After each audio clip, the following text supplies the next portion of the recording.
All right, welcome back. President Trump intending to cut aid to Central American countries amid even more caravan chaos at the border. Now he's pushing Mexico to help fix the immigration crisis immediately or close the southern border. But will anything change? Here to discuss is Jessica Vaughn from the Center for Immigration Studies. Thank you for joining us this morning, Jessica.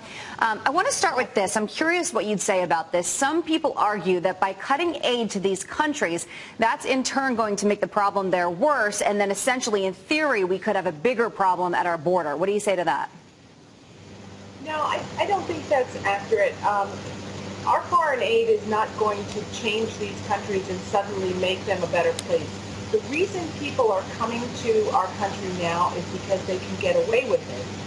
And they know that the policies at the border enable them to come here, especially if they come with a child. They're going to be released into the country and be allowed to live here indefinitely just by saying that they fear return. That's why they're coming. We need more cooperation from these countries, so especially so that we can return them quickly, because the only thing that's going to stop this is if they see that they're not getting away with it.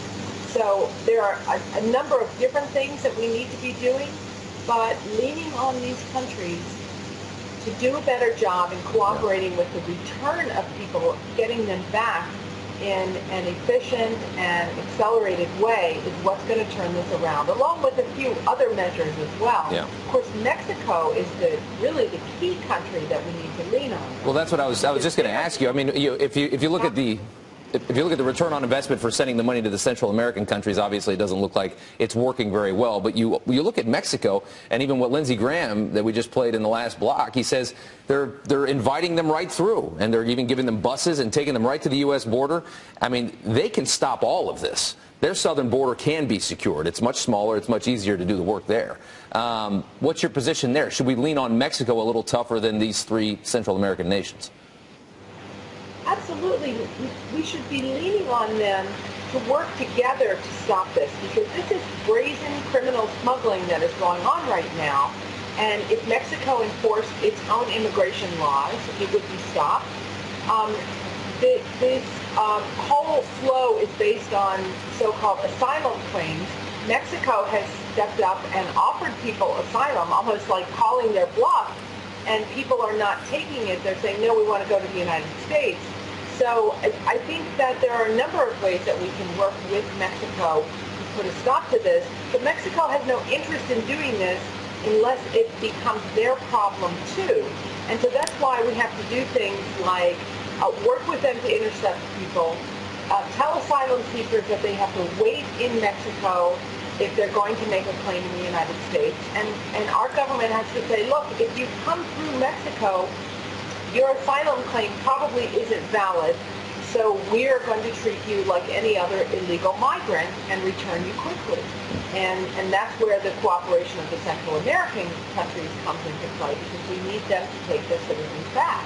I mean, yes, is there a cost in commerce and other ways? Of course there is, because there's a huge cost of illegal immigration that American taxpayers are having to bear, because this problem has been going on for several years now, and until we spend some resources to send people back, it's not going to stop. Real quick, Jessica, before we let you go, let's take a look at some numbers here. 218,767 total asylum applications. That's in the fiscal year of 2018. Wow. A large number there. Why do you think it's so important for everyone to be processed? Well, because what we know from experience is that if we let people in to make an asylum claim, it turns out that more than half of them don't even fill out the asylum application, and they don't show up for their immigration court hearings. And that's why we need to start enforcing our laws as well and start returning these people back to their home countries so that they see that they are not simply going to be allowed to live here. And that's what's really going to stop people from wanting to make this dangerous journey. If others are not succeeding, new people are not going to start it, and that's why we need the cooperation of the Central American countries as well, to return these people back to their home country, and then we can start talking about other ways to... It clearly does look like it's a loophole in our system when you use the asylum status, and the numbers seem to show that. Democrats, though, still say that these are actual asylum seekers, that this is legitimate. So we'll see how this develops. Jessica, thank you so much. We appreciate it. This is a prime example of what a total failure Donald Trump has been on the issue of immigration. So we need a humane policy at the border in which we are not yanking tiny children from the arms of their mothers. We are safe because we are a city of immigrants and asylum seekers. So the 2020 Dems continue to challenge President Trump's immigration policies as this situation at our southern border is really getting bad. Even after a stunning about-face from former Homeland Security Secretary under Obama, Jeh Johnson. So what will it take for the left to finally admit there's a crisis? Here to discuss is former Nevada GOP Chair Amy Tarkanian. Thank you so much for your time this morning. I want to get your reaction to what Jeh Johnson had to say. So let's go ahead and take a listen to that. By anyone's definition, by any measure, right now we have a crisis at our southern border. According to the commissioner of CBP, there were 4,000 apprehensions in one day alone this past week, and we're on pace for 100,000 apprehensions on our southern border this month. That is by far a greater number than anything I saw on my watch in my 3 years as Secretary of Homeland Security. Do you think the Democrats liked hearing that? Well, too bad. Whether if they do, whether if they don't. You know, thank goodness that finally somebody is speaking the truth. The president has brilliantly held 2 press conferences already with the experts, with Border Patrol agents, with angel moms and dads, and they have pleaded and begged to the public and to the members of the House that, you know, they need assistance, financial assistance. They need more bodies at the border. I actually just recently testified last Friday here in the state of Nevada against Assembly Bill 281, which would make our state a sanctuary state. That's something that most Nevadans that I'm well aware of are not in favor of.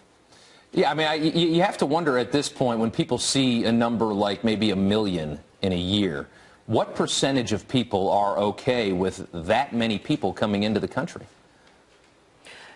There's not. And I recently had a friend who was originally from Mexico, and she worked so hard for so many years to become a citizen. She just became a citizen last week, and we were so proud of her. And it makes her livid when she sees that there are illegal immigrants that are getting away with so many things. It blows us away. And the fact, too, that we have legislators here in the state of Nevada that are actually considering turning our wonderful state into a sanctuary state is also mind-blowing. We recently had 4 people in northern Nevada that were murdered by an illegal immigrant, and we found out he actually had a criminal record.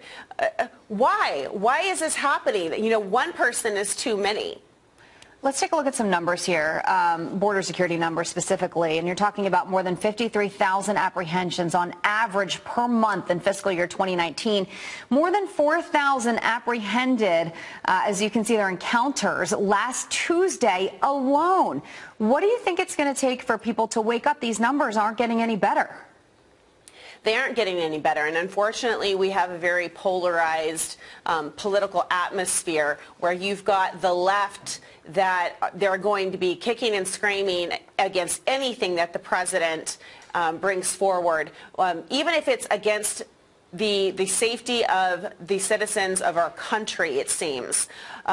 You have the Democrats who for years have played identity politics and have used Hispanics as a voting bloc. Hispanics, for the most part, they are pro-life, they are pro-business, they are pro-family. And once they realize that the Democrats are using them, I would hope that they start to vote Republican. Yeah, there are so many issues that need to be addressed. Both sides say they want to work on the border. They just have completely different ideas about what that's going to look like, and that is the problem. Amy, thank you so much. We do appreciate it.